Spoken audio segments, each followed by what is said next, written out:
Apakah pemahaman yang benar tentang hadis innallaha khalaqa Adam ala suratihi? Sungguhnya Allah menciptakan Adam sesuai dengan bentuknya. Ini dibahas oleh para ulama dan ulama Ahlussunnah membahasnya dengan detail dengan masalah ini. Adapun makna innallaha khalaqa Adam ala suratihi, Allah menciptakan Adam sesuai dengan bentuknya, maka dhamir ha di sini ala surati kembali kepada Allah. Allah ciptakan Adam sesuai dengan bentuk Allah. Bukan berarti bentuk yang sama, tetapi kata para ulama sebagaimana Allah memiliki zat, sebagaimana Allah memiliki wajah, sebagaimana Allah memiliki tangan, memiliki mata, Adam pun demikian. Dengan perbedaan antara wajah Allah dengan wajah Adam, dengan perbedaan antara mata Allah dengan mata Adam. Paham? Assalamualaikum warahmatullahi wabarakatuh. Ikhwan dan muslimin yang dimuliakan Allah. Di dalam video tersebut Ustadz Firanda berlandaskan hadis Nabi Muhammad SAW, Innallaha khalaqa Adam ala surati aw ala surati Rahman, mengatakan bahwasanya Allah Subhanahu wa taala punya tangan, mempunyai mata, mempunyai wajah seperti halnya anak Adam, akan tapi wajahnya Allah, matanya Allah, tangannya Allah tidak sama seperti halnya anak Adam. Ini menunjukkan bahwasanya kelompok Wahabi ini, kalau kita bahasakan dengan bahasa yang lain, mentajsim Allah Subhanahu wa taala, akan tetapi tajsimnya Allah Subhanahu wa taala, akan tetapi jisimnya Allah Subhanahu wa taala tidak sama seperti halnya jisimnya manusia. Seperti itu kalau kita ungkapkan dengan bahasa yang lain. Ini ditegaskan oleh Ibnu Baz atau Syekh Fauzan ya. Nanti videonya Syekh Fauzan akan saya tampilkan di akhir video ini. Syekh Ibnu Baz dan kitabnya Majmu'ul Fatawa menjelaskan bahwasanya memang Allah Subhanahu wa taala menurut Ibnu Baz ini mempunyai tangan, mempunyai mata, mempunyai wajah seperti halnya manusia, akan tapi tidak sama wajahnya Allah, tidak sama matanya Allah, tidak sama tangannya Allah dengan manusia. Ini dibuktikan di dalam kitab Majmu'ul Fatawa karangannya Syekh Ibnu Baz. Ketika Ibnu Baz ditanya tentang masalah hadis ini, beliau menjawab intinya itu yakni annallaha khalaqa Adam ala suratihi sami'an basiran mutakalliman lahu yadun wa lahu qadamun wa laysa misla bani Adam ta'ala Allahu ala syabi wan nadir. Yang intinya sama seperti yang saya terangkan tadi, bahwasanya Allah Subhanahu wa taala itu punya mata, punya wajah, punya tangan, akan tapi tidak serupa dengan wajah, tangan, matanya Adam, seperti itu. Dan ini kalau kita ungkapkan dengan bahasa yang lain seperti yang saya katakan tadi, ini mentajsim Allah Subhanahu wa taala, akan tetapi jisimnya Allah tidak seperti halnya jisimnya Adam. Seperti itu kalau kita ungkapkan dengan bahasa yang lain. Kemudian yang pemahaman semacam ini mengatakan Allah Subhanahu wa taala punya tangan, punya mata, punya wajah, akan tapi tidak sama seperti halnya anak Adam atau manusia. Ini bertentangan dengan pemahaman para ulama mutaqaddimin atau ulama di luar Wahabi. Salah satunya Ibnu Huzaimah. Ibnu Huzaimah ini yang dikutip dalam kitab Syarhu Kitab Tauhid min Sahih Bukhari menjelaskan bahwasanya wa alam anna Ibnu Huzaimah tad'afa hadhihi riwayah. Pada awalnya Ibnu Huzaimah ini sebenarnya mendhaifkan riwayat tersebut, yaitu innallaha khalaqa Adam ala suratihi aw ala surati Rahman. Ibnu Huzaimah mendhaifkan hadis itu, akan tetapi beliau mengatakan wa yaqul in sahhat hadhihi riwayatu falha ta'wilani. Beliau mengatakan apabila hadis ini sahih ada dua ta'wilan. Jadi beliau mengatakan kalau ini sahih maka harus ada dua ta'wilan. Yang pertama ayyakuna al-muradu bi surati as-sifata ala ma bayyanahu. Yang pertama, yang dimaksud dengan surah di sana adalah sifat seperti yang saya jelaskan. Tapi perlu digarisbawahi, perlu dipahami oleh teman-teman netizen, terutama teman-teman Wahabi. Maksud sifat menurut Ibnu Huzaimah ini berbeda yang dipahami oleh kelompok Wahabi. Kelompok Wahabi mengatakan sifat itu yang dimaksud adalah mata, tangan, wajah, dan yang lainnya. Berarti mereka mengisbat sifat tangan dan yang lainnya terhadap Allah Subhanahu wa taala. Sedangkan Ibnu Huzaimah ini berbeda. Ibnu Huzaimah mengatakan bahwasanya sifat di sana Allah Ta'ala memberikan sifat yang istimewa terhadap Nabi Adam, seperti halnya beliau ini mempunyai sifat rahmat dan yang lainnya. Kemudian yang kedua, ayyakunal muradu min hadil idhafati bayana syarafi hadis surati.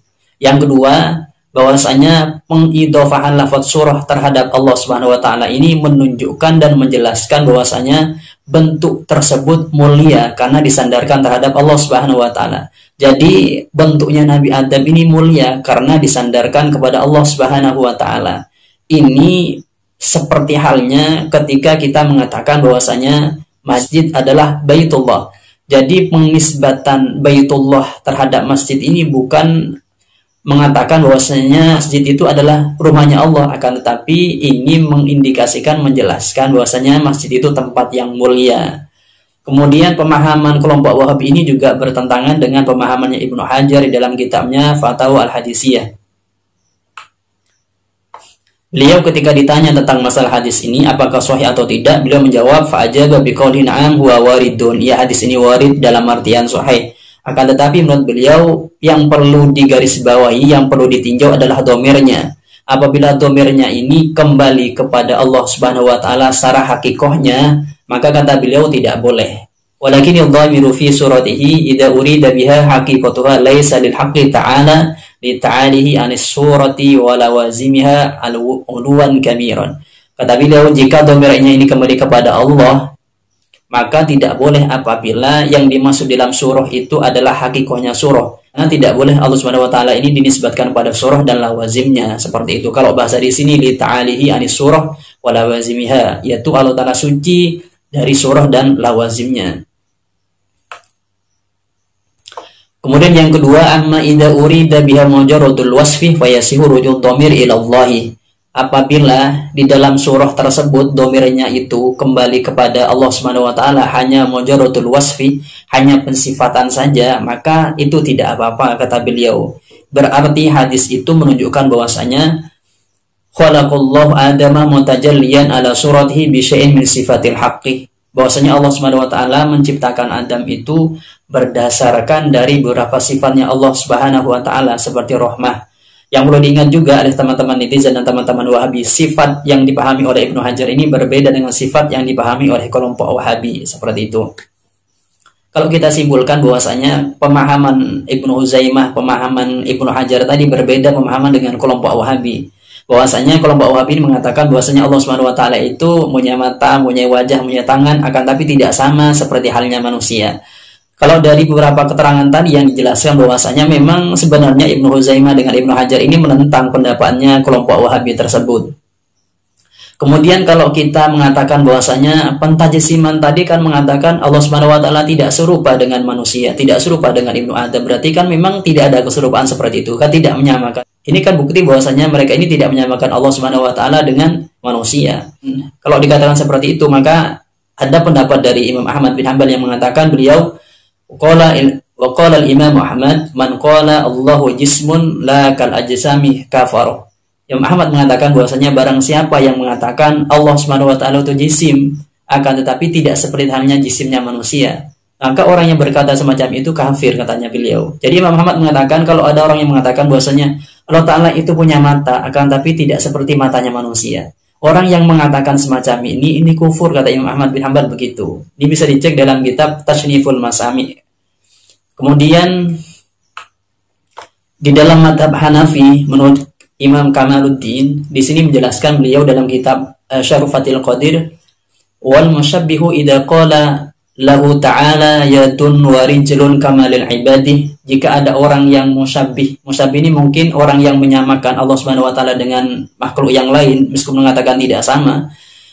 Lahu ta'ala yadun wa rijlun kamalil ibadi. Allah Subhanahu wa taala itu punya tangan, punya kaki seperti halnya hambanya Allah Subhanahu wa taala. Maka orang yang mengatakan semacam ini kafirun mal'unun, kafir dan dilaknat oleh Allah Subhanahu wa taala. Kemudian beliau menjelaskan begini, wal musyabbihu hada yakni an qaulihi kamalil ibadi wa mutlaqu ismil jismi ma'ana fi tashbih fa innahu yakfuru. Orang yang mengatakan bahwasanya mutlaqul ismuh jisim terhadap Allah Subhanahu wa taala, Allah taala punya mata, mutlak begitu. Orang yang semacam ini tetap dikatakan kafir meskipun dia mengatakan nafyu tashbih, dalam artian mengatakan Allah Subhanahu wa taala itu punya tangan akan tapi tidak sama seperti tangannya manusia.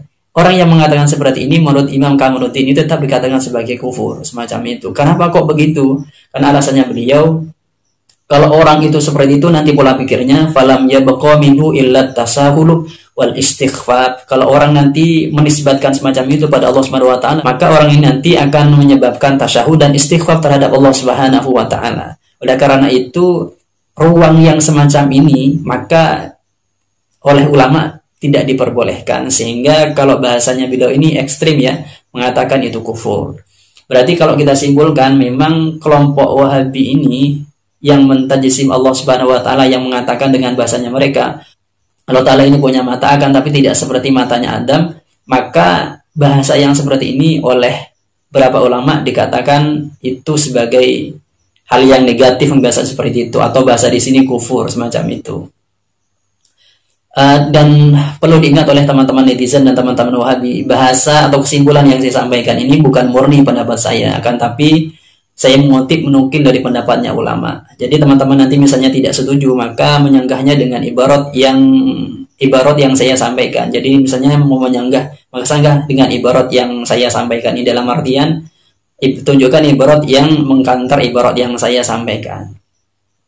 Mungkin kalau kita simpulkan, memang kelompok Wahabi ini adalah mentajsim Allah Subhanahu wa taala, dan pemahaman yang semacam ini pemahaman yang bertentangan dengan ulama mutaqaddimin dan ulama di luar Wahabi. Dari saya itu yang bisa saya sampaikan, semoga ini bermanfaat.